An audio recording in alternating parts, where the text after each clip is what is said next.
حرام خور ساری زندگی میرے پیسے پر پل کر میرا نام پکار کر اپنے باپ کا سوال کر رہی ہے۔ وہ یکدم بھڑک کر اس کے گال پر تھپڑ رسید کر گیا۔ زینی یوں ہی آنکھیں کھولے سے دیکھ گئی۔ مار کھا کھا کر اتنی ڈھیل ہو چکی تھی کہ اب تھپڑ مکے گھوسے اثر کھو چکے تھے۔ فاتح عالم، وہ فاتح عالم پچھلے کمرے میں پڑا بستر پر سڑ رہا ہے جو تجھے کچھ بھی نہیں دے سکتا۔ اتنے بہنوئی کے لڑکے کی عزت لوٹتا رہا کئی مہینوں تک، پھر اپنی بیٹی صرف اس لیے میرے حوالے کر دی کہ جا کر کہیں بیچ دوں یا مار دوں کیونکہ اس نے بیٹے کا انتقام کر لیا تھا۔ کیا وہ بہنوئی کا لڑکا ہاشم تھا؟ ہاں ہاشم ہی تھا، اور کون ہوگا؟ وہ صرف اپنا انتقام لینا چاہتا ہے، نہ جانے پھر تیرے ساتھ کیا کرے۔ کہہ رہا ہوں چل میرے ساتھ، میں اس نکاح میں ہوں۔ نکاح کی کیا حیثیت ہے؟ وہ ایک ناچنے والی جو اپنی بیوی کیوں بنائے گا؟ وہ اسے آئینہ دکھا رہا تھا۔ میں نہیں چل سکتی۔ او بے وارثی، تیرا کوئی نہیں، واپس چل اور دال روٹی چلاتی رہ اپنی۔ نہیں میں نہیں آؤں گی، وہ کہہ کر رخ پھیر رہی تھی جب وہ بالوں سے پکڑ کر اسے گھسیٹنے لگا۔ چھوڑ مجھے، لال محمد، ہاشم تجھے جان سے مار دے گا۔ ارے آ لینے دے، چل میرے ساتھ۔ وہ اسے گندی گالیاں دے رہا تھا اور وہ خود کو بچانے کی کوشش کر رہی تھی مگر اس کی ہاتھوں سے چھوٹ نہیں پا رہی تھی۔ وہ مسلسل اس کے ہاتھوں پٹ رہی تھی۔ وہ اسے خوب پیٹ کر وہاں سے چلا گیا تھا۔ وہ ہر کوشش کے بعد بھی اسے وہاں سے لے جانے میں کامیاب نہ ہو سکا تھا کیونکہ وہ خود وہاں سے جانا ہی نہیں چاہتی تھی۔ اگلی صبح ملازمہ نے اسے اس حال میں دیکھا تو حیران اور پریشان رہ گئی۔ تمہارا یہ حال کیسے ہوا؟ وہ پوچھ رہی تھی مگر اس نے کچھ نہ بتایا۔ وہ گرم دودھ لے کر لائی اور اس کے زخموں پر پٹی کرنے لگی۔ صاحب تو اس شہر میں ہے ہی نہیں، اور سچ کہوں اگر ہوتے بھی تو وہ اتنے ظالم نہیں کہ یوں مارے پیٹے۔ تم منہ کیوں نہیں کھول رہی؟ بتاؤ کون تھا جس نے تمہیں یوں مارا؟ وہی جس کے ساتھ میں سالوں سے رہتی آ رہی ہوں، اور فکر مت کرو مجھے کہیں بھی تکلیف نہیں ہو رہی۔ میرا جسم سخت ہو چکا ہے۔ اتنے نازک اور نرم ہاتھ پھیر کیسے سخت ہو گئے ہیں؟ بس یوں کہو کہ تم نے زخموں کو اہمیت دینا چھوڑ دی ہے۔ کیا باتیں ہو رہی ہیں یہاں؟ اور یہاں ان مہارانی کی خدمت کرنے کا تمہیں کس نے کہا ہے؟ وہ فریدہ خاتون تھی جسے دیکھ کے زینی خود میں سمجھ سی گئی تھی۔ ساتھ ایک 30-32 سالہ لڑکی بھی تھی جو کینہ توز نظروں سے اسے دیکھ رہی تھی۔ ملازمہ بتا رہی تھی کہ کوئی تمہیں رات کے اندھیرے میں پیٹ کر چلا گیا ہے، کہیں تمہارا پرانا عاشق تو نہیں تھا؟ زینی نے مل ستا ہوا چہرہ اٹھا کر اس عورت کو دیکھا جس کی آنکھوں میں کوئی رحم یا ترس نہ دکھا بلکہ نفرت اور بیزاری تھی۔ آپ کون ہیں مجھے یہ کہنے والی؟ وہ یکدم چڑھ کر بولی تھی۔ میں ہاشم کی ماں ہوں اور اپنی زبان کو لگام ڈال کر مجھ سے بات کرو ورنہ اس سے زیادہ برا حشر کر دوں گی تمہارا میں۔ وہ یکدم چونکی۔ وہ عورت اور یہ لڑکی دونوں ہی ہاشم کی صورت سے ہرگز میل نہیں کھا رہی تھی۔ شاید وہ اپنے باپ پر گیا تھا۔ ہمارا عزت دار خاندان تھا اور تم اپنی ماں جیسی عورت اٹھا کر نکاح میں لے آئے ہو، اور وہ یہاں تمہاری قید میں رہ کر دوسرے مردوں کو گھر بلا رہی ہے۔ کوئی دیکھے گا تو کیا سوچے گا؟ وہ فون کان سے لگائے کہہ رہی تھی۔ وہ تو سوچ کر آئی تھی کہ کسی کال کوٹری میں پھٹے پرانے کپڑے پہنی کوئی عام سی لڑکی ہوگی، مگر وہ تو اس گھر کے ہی ایک کمرے میں خوبصورت کپڑے پہنے ایک خوبصورت اور من موہنی سی لڑکی تھی۔ اگر وہ یہاں رہی تو ان کے مستقبل کے لیے خطرہ بن سکتی ہے۔ وہ اپنی بیٹی کو اس گھر اور کاروبار میں مالکن بنانا چاہتی تھی اور اس لڑکی کا وجود ان سے ایک پل بھی اس گھر میں برداشت نہیں ہو رہا تھا۔ بہت اچھا کیا مام، اب جلدی وہ آ کر اس کا قصہ ختم کر دے بس، اس کی بہن نے کہا۔ وہ ہاشم کی سگی ماں اور بہنیں نہیں تھیں۔ ہاشم کی ماں رئیس خان کی دوسری بیوی تھی اور ہاشم اس کا بیٹا تھا۔ ہاشم کی ماں اس کے چھوٹے بھائی قاسم کو جنم دیتے ہوئے اس سمیت اس دنیا سے رخصت ہو گئی تھی۔ تب سے ہاشم کو فریدہ خاتون نے سنبھالا۔ یوں تو بظاہر وہ اسے پیار سے رکھتی تھی مگر اس بات کا احساس بھی دلاتی رہتی تھی کہ اس کی ماں نے جانتے پوچھتے رئیس خان سے چکر چلا کر ان کے شوہر سے شادی کر لی، اور اسی بنا پر وہ اسے بدکردار بھی کہا کرتی تھی۔ سچ تو یہ تھا کہ ان کے دل سے خنسا کی نفرت اس کے مرنے کے بعد بھی ختم نہ ہو سکی تھی۔ ہاشم کا دماغ بھی اسی حوالے سے وہ ہمیشہ واش کرتی آئی تھی کہ کیسے اس کی ماں نے بنے بنائے گھر گھس کر نقب ڈالا تھا۔ ان کی توقع کے عین مطابق وہ کچھ دیر بعد ہی واپس آیا تھا، انداز میں جارحانہ پر اور چہرے پر غصہ تھا۔ اگر یہ سچ تھا تو وہ اس لڑکی کو آج نہیں چھوڑے گا۔ نکاح جیسے بھی ہو وہ اس کی عزت میں شمار ہوتی تھی۔ کم از کم جب تک نکاح قائم تھا اسے کسی طرح بھی بے ایمانی کا حق حاصل نہ تھا، اور اسی کے گھر میں رہتے وہ کیسے کسی سے مل سکتی تھی؟ وہ سیدھا اس کے کمرے کی طرف آیا تھا۔ میری غیر موجودگی میں کون آیا تھا یہاں؟ کس لڑکے سے ملاقات کی تھی تم نے؟ وہ بھپرے ہوئے شیر کی مانند لگ رہا تھا، آنکھ بگولا کسی دہکتا انگارہ سا۔ کسی نے نہیں سائی، وہ پہلے ہی زخموں کے باعث بخار میں تپ رہی تھی اور وہ یا امتحان۔ جھوٹ مت بولو، میں سچ کہہ رہی ہوں سائی، میں کسی لڑکے سے نہیں ملی۔ ہاشم خان کو اپنی جانب بڑھتا دیکھ کر زینب قدم پیچھے لینے لگی۔ اسے لگا کہ کل کی طرح ہاشم اسے بھی اب پڑے گا۔ جھوٹ مت بولو، میں سچ کہہ رہی ہوں سائی، میں کسی لڑکے سے نہیں ملی۔ ہاشم خان کو اپنی جانب بڑھتا دیکھ کر زینب قدم پیچھے لینے لگی۔ اسے لگا کہ کل کی طرح ہاشم سے بھی اب پڑے گی۔ میری بہن ماں جھوٹ نہیں بولتی زینب، تمہیں کیا لگتا ہے تم میری عزت کے ساتھ کھیلو گی اور میں تمہیں چھوڑ دوں گا؟ یہ کہتے ہاشم نے جو نہیں دیوار پر ہاتھ مارا۔ زینب ہاشم کے قدموں میں گر کر رونے لگی۔ اس سے پہلے ہاشم مزید کچھ کرتا وہ وہیں ہوش کھو چکی تھی۔ ہاشم نے نیچے جھکتے اسے باہوں میں اٹھایا، پرشکر ماتھا لیے اس کی طرف غور سے دیکھا۔ وہ زخموں سے چور تھی۔ میں تمہیں اتنا ٹارچر کرنا چاہتا تھا کہ زینب کہ تمہارا باپ تڑپ کر مر جائے، کیونکہ تم بھی اب جانتی ہو کہ تمہارا باپ وہ ملازم نہیں جس نے تمہیں پالا، بلکہ میرے پھوپھا ہے۔ لیکن یہ زخم تمہیں کس نے دیے اور کیوں؟ تمہیں زخم تو میں دینا چاہتا تھا۔ زینب کے معصوم چہرے کو دیکھتے وہ سوچ رہا تھا۔ اسے پلنگ پر لٹاتے اس نے اس کا دوپٹہ ہٹایا تو نیل و نیل پڑا جسم دیکھ کر اس کی آنکھیں حیرت اور غصے کا غماز بن چکی تھی۔ کچھ دیر بعد وہ سیکیورٹی ٹیم کے سر پر کھڑا انہیں صلبتیں سنا رہا تھا۔ سب سے سر جھکائے کھڑے تھے، کوئی کچھ نہیں کہہ رہا تھا۔ اس نے سی سی ٹی وی فوٹیج میں سے اس کی تصویر نکلوا کر اپنے آدمیوں کے حوالے کی۔ میں آپ کے ساتھ تھا، یہی رک جاتا تھا۔ وہ لال محمد بچ کر نہ چاہتا، لیکن سائی وہ اگر لڑکی کو لینے آیا تھا تو اسے مارا کیوں؟ اور وہ گئی کیوں نہیں؟ وہی ڈرائیور اس سے سوال کر رہا تھا۔ اس نے گہری سانس لیتے ہنگارہ بھرا تھا۔ مجھے نہیں پتا، لیکن میری پناہ میں رہتے کسی کو کوئی یوں نقصان پہنچانے میں برداشت نہیں کر سکتا۔ اسے اس کا حساب دینا پڑے گا۔ یہ حرکت اس نے مجھے چیلنج کرنے کے لیے کی ہے۔ جتنی جلدی ہو اسے واپس یہاں لے کر آؤ تاکہ وہ اپنے کیے کا حساب دے سکے۔ وہ اس پر ساری ذمہ داری چھوڑے وہاں سے اندر چلا گیا تھا۔ آدھے راستے میں ہی فریدہ خاتون نے اسے روک لیا۔ پوچھا تم نے؟ آپ کو غلط فہمی ہوئی تھی، اس سے ملنے کوئی لڑکا نہیں بلکہ لال محمد آیا تھا۔ نہیں، جھوٹ کہ موم، یا چاروں طرف سے سی ٹی وی ہے اور سب کچھ وہاں ریکارڈڈ ہے۔ اس نے ٹھنڈے اور سنجیدہ لہجے میں کہا تو وہ یکدم چپ رہ گئی۔ وہ ٹھیک ہے، مگر اب کیا کرنا ہے اس لڑکی کا؟ کیا ساری زندگی یہی رکھنا ہے؟ وہ آپ کا کنسرن نہیں ہے، اس نے تحمل سے کہا تو وہ مزید بے چین ہوئی۔ میں تمہارے لیے انشوا کا رشتہ مانگنے کا سوچ رہی تھی، انہوں نے آہستگی سے کہا۔ ایک وقت تھا جب وہ ان کی بھانجی میں دلچسپی رکھتا تھا، انہوں نے مہرہ پھینکنا چاہا تھا۔ ابھی کچھ نہ سوچیں، اس نے آہستگی سے کہا اور وہاں سے اندر کی طرف چلا آیا۔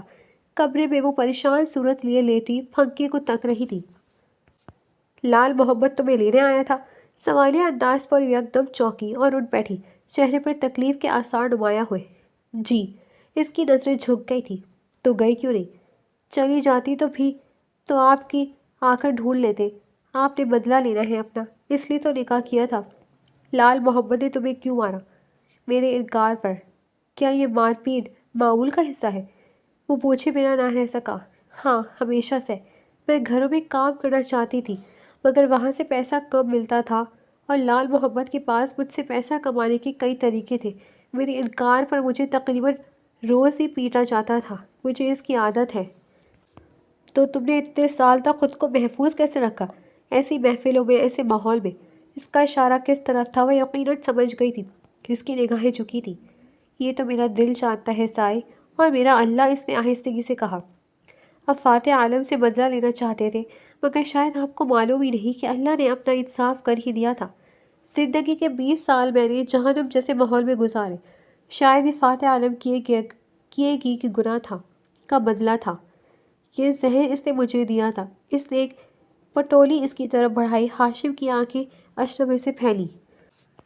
اس نے کہا آپ کو دوں اور گھر سے قیمتی سامان لے کر نکل جاؤں، لیکن میں آپ کے دکھ اور درد کا مداوع چاہتی تھی، آپ سے معافی چاہتی تھی۔ انتقام کا چکر کبھی ختم نہیں ہوتا، میں آپ سے معافی مانگتی ہوں۔ اس کی ہلکی بھوریاں آنکھیں آنسوؤں سے بھری ہوئی تھیں۔ ہاشم کہیں پل تک ان آنکھوں سے نظریں نہ ہٹا سکا۔ وہ گہری سوچ میں ڈوبا ہوا تھا اور وہ کیا سوچ رہا تھا وہ یہ بھی نہیں جانتا تھا۔ کچھ لمحوں بعد وہ وہاں سے اٹھ کر چلا گیا تھا اور اسی رات فاتح عالم کی روح پرواز کر گئی تھی۔ اس کی موت پر ہاشم کو کوئی افسوس نہ ہوا اور انتقام ادھورا رہ گیا۔ وہ انتقام جو اپنے آغاز پر ہی اپنے معنی کو کھو گیا تھا، بے معنی سا ہو گیا تھا۔ وہ انتقام جس کے لیے اسے کئی سال انتظار کیا تھا، اپنے آخری لمحوں میں آ کر اپنی موت پر مر گیا تھا۔ لیکن سب سے عجیب بات یہ تھی کہ ہاشم کے دل سے ایک بھاری بوجھ اتر گیا تھا۔ اس کے دل میں سالوں سے سلگتی آگ بجھ چکی تھی اور وہ اپنے اندر چھائی ہوئی پرسکون سی خاموشی پر حیران تھا۔ وہ نہیں جانتا تھا کہ اب کیا ہوگا، وہ نہیں جانتا تھا کہ اب اسے کیا کرنا تھا۔ وہ کئی مہینوں تک دوبارہ اس گھر میں قدم نہ رکھ سکا۔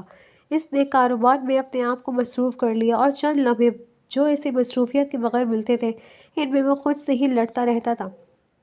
فریدہ خاتون اسے آئے دن اس لڑکی کو آزاد کرنے کا مشورہ دیتی تھی، لیکن کیسی آزادی، یہ سوال وہ خود سے کرتا تھا۔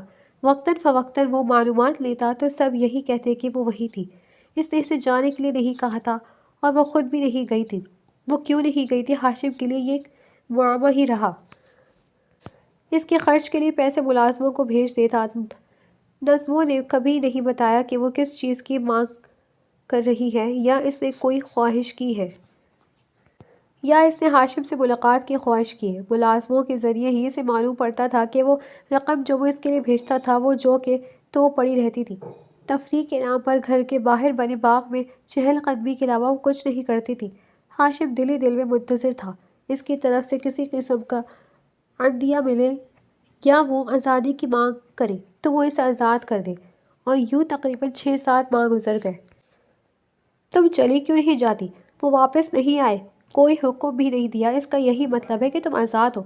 جتنا وقت یہاں ہو رہنے دیں، آپ کا کیا جا رہا ہے؟ یہاں سے نکل کر دھکے ہی تو کھاؤں گی۔ 20 سال میرا مطلب کہ جنگ کرتے گزر گئی۔ اندر سے بڑی ڈرپوک سی ہوں، خاموش سی ہوں۔ اگر کسی نے لڑنے کا من نہیں کرتا، میں پرسکون رہنا چاہتی ہوں، لیکن لوگوں نے مجھے اتنا تنگ کیا کہ میں بات بات پر لڑنے لگی۔ اب یہاں آ کر اپنے اصل سے جڑی ہوں۔ کسی سے لڑنا نہیں پڑتا، کسی سے چھپنا نہیں پڑتا، کسی سے خود کو بچانا نہیں پڑتا۔ رہ لینے دے یہاں، جب وہ بھگائے گا تو چلی جاؤں گی۔ وہ وہاں کی خاص ملازمہ سے کہتی تو وہ تعصب بھری نظروں سے اسے دیکھتی رہ جاتی۔ عید قریب تھی اور وہ ہر عید کے وہاں ملازموں سے عید ملنے ضرور آتا تھا۔ جب زینی کو یہ بات پتہ چلتی تو اس نے اس کی بھیجی ہوئی رقم سے پہلی بار پیسے لیے اور عید کی تیاری کرنے لگی۔ عید سے ایک دن قبل اس نے اپنے ہاتھوں پر مہندی بھی لگوائی اور صبح ہی اٹھ کر خود کھانا تیار کیا، کیونکہ ملازموں نے اسے بتایا کہ وہ ایک کھانا بھی یہی کھاتا تھا۔ سرخ لباس پہنے وہ بہت نیک نقصق سے تیار ہوئی تھی۔ اس کا دل اس کے آنے کے خیال سے ہی دھڑک رہا تھا، اور کیوں دھڑک رہا تھا یہ وہ خود بھی نہیں جانتی تھی۔ ان کے درمیان چند ملاقاتوں اور کچھ بامعنی اور معنی خیز لمحات کے علاوہ کچھ بھی ایسا نہ تھا جس کی بنیاد پر اس کی دھڑکنیں اس کے نام پر اتھل پتھل ہوتی۔ لیکن شاید اس چند مہینوں کے عرصے میں اس کے نام کی پناہ میں اس کے دل میں کچھ بدل گیا تھا۔ اس نے خود کو تیار کرنے میں بہت وقت لگایا تھا، جانے کیوں کیا سوچ کر یہ سب کر رہی تھی۔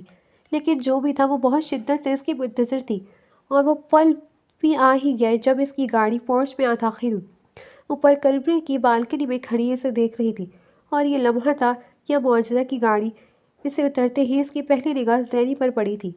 اس لڑکی کو اتنے وقت بعد دیکھ کے اس کے دل میں عجیب تاثرات پیدا ہوئے تھے۔ وہ بہت خوبصورت لگ رہی تھی، سرخ لباس میں پوری تیاری کے ساتھ۔ کیا وہ اسی کی منتظر سی؟ اگر ہاں تو کیوں؟ عید مبارک سائی۔ وہ اندر کی طرف جا رہا تھا جب اس نے اوپر سے آواز لگائی۔ ہاشم نے آنکھیں سکیڑ کر اسے دیکھا اور پھر سر جھٹک دیا۔ خیر مبارک کہتا وہ اندر چلا گیا۔ وہ وہیں کھڑی اسے دیکھتی رہی یہاں تک کہ وہ اندر اوجھل ہو گیا۔ میرے لیے اتنا اہتمام کیوں؟ وہ سینے پر ہاتھ باندھے بڑی سنجیدگی سے سوال کر رہا تھا۔ شکر گزاری تھی آپ کی مہربانیوں کے لیے۔ مہربانیاں اغوا کیا تھا میں نے تمہیں، پھر زبردستی لکھا۔ اور وہ قصداً خاموش ہوا تو زینی نظریں چرا گئی۔ وہ دیکھ سکتا تھا اس کے گالوں کا رنگ اس کے لباس سے میل کھانے لگا تھا۔ میں خود گاڑی میں سوار ہوئی تھی کیونکہ مجھے لگتا تھا میرا اصل والدین کہیں ہیں اور مجھے ڈھونڈنے آئے ہیں۔ وہ سر جھکا کر ہنس دی۔ لیکن ایک طرح سے حقیقت ہی رہا۔ حالات تھوڑے مختلف تھے، لیکن اتنے عرصے بغیر آنچیں روٹی ملتی رہی تو سکون رہا۔ اسی مہربانی کا ذکر کر رہی ہوں۔ وہ سادگی سے مسکرائی۔ اور اگر میں تمہیں طلاق دے دوں؟ یہ جملہ کہتے اس کا اپنا دل تیزی سے دھڑکا تھا۔ زینی نے سفید پڑتے چہرے کے تاز اس کی جانب دیکھا تھا۔ پھر یہاں نوکرانی بن کر رہ لوں گی سائی؟ نوکرانی کے لفظ پر ہاشم نے اس کے پھول جیسے نازک اور خوبصورت وجود کو آنکھوں بھر کر گہری سانس بھری تھی۔ محبت دور تھی مگر یہ بنجارن لہجہ اور معصوم آواز آنکھوں رنگ روپ اپنی طرف بہت کھینچتے تھے ہاشم کو۔ تم یہیں رہ سکتی ہو ہاشم رئیس کی بیوی بن کر، فی الحال میں نے تمہیں طلاق دینے کا ارادہ نہیں کیا۔ وہ اسی کی طرف دیکھتا ہاتھ ہی سے اسے قریب آنے کا اشارہ کر رہا تھا۔ وہ جھجکتی ہوئی قریب آئی تو ہاشم نے اس کا بازو کھینچتے اسے اپنے حصار میں قید کیا تھا، اور اسی پل ہاشم کی نگاہ اس کے ہاتھ کی مہندی پر ظاہر اپنے نام پر پڑی تھی۔ وہ آنکھیں چوڑی کیے اپنے نام کو دیکھ رہا تھا۔ یہ کیا ہے؟ اس کا لہجہ نرم تھا۔ آپ کا نام ہے سائی۔ کیوں لکھا؟ وہ اس کی ہتھیلی کھولے دیکھ رہا تھا۔ ایسے ہی بس دل کیا۔ وہ اس کی قربت میں لجھا رہی تھی۔ وہ پہلے سی مزاحمت کا نشانہ تک نہ تھا۔ کیا پیار کرنے لگی ہو؟ اس کی ٹھوری اٹھائے اس کی بھوری آنکھوں میں جھانک کر پوچھ رہا تھا۔ وہ تیزی سے نظر جھکا گئی تھی۔ اس کی دھڑکنوں کا شور ہاشم کو عجیب احساس میں مبتلا کر رہا تھا۔ جذبات کی وارفتگی کا انداز ایک میٹھے سنگم میں بدلنے لگا۔ اسے پہلی بار وہ ایک خوبصورت غزالی آنکھیں والی لڑکی کے بجائے اپنی بیوی اور دل کے قریب محسوس ہوئی، اور یہ کشش اور محبت کی پہلی دستک اس کے لیے بالکل نئی تھی۔ وہ اس کی قربت میں پگھلنے لگا اور وقت دھیرے دھیرے گزرتا گیا، اور اس رات وہ اس کے پہلو میں بڑے عرصے بعد ایک پرسکون نیند سویا تھا۔ صبح آنکھ کھلی تو اس کا نرم و نازک وجود اپنے قریب سوا پا ہوا بہت اپنا اپنا سا لگا۔ وہ نفرت، وہ کراہیت، وہ انتقامی جذبے کہیں بھی نہیں تھے۔ وہ دشمن بھی بیٹی سے اس کی بیوی بن کر بھی دشمن کی بیٹی تھی، مگر اب وہ کچھ بھی نہیں لگ رہی تھی سوائے اپنے پن کے احساس کے۔ اور اس پل ہاشم رئیس نے دل سے اسے اپنا بنانے کا ارادہ کر لیا تھا۔ وہ اسے چھوڑنے کا خیال ایک جھٹکے میں دل سے چھٹک کر اپنے حصار میں لے چکا تھا۔ شاید وہ اسی زندگی میں اور اس محض کی زندگی میں ایک نجات دہندہ کے طور پر آئی تھی۔ زینی کی زندگیوں کی تلخیوں کو سمیٹنے کے لیے اللہ نے ہاشم کو چنا، اور ہاشم کے اندر کی آگ کو ختم کرنے کے لیے زینی اس کی زندگی میں آئی تھی۔ اس نے پھر بہت غور سے زینی کو دیکھا۔ وہ رقاصہ تھی یا بنجارن، اس بات کو ہاشم نے تب بھی نہیں سوچا تھا جب وہ اس کے لیے دشمن کی بیٹی تھی، تو اب کیسے اس کے لیے وہ اسے چھوڑ سکتا تھا؟ اس نے بڑی نرمی سے اپنے لب اس کے ماتھے پر رکھ دیے، اور سرشاری کا احساس اپنے اندر اترتا محسوس ہوا تھا۔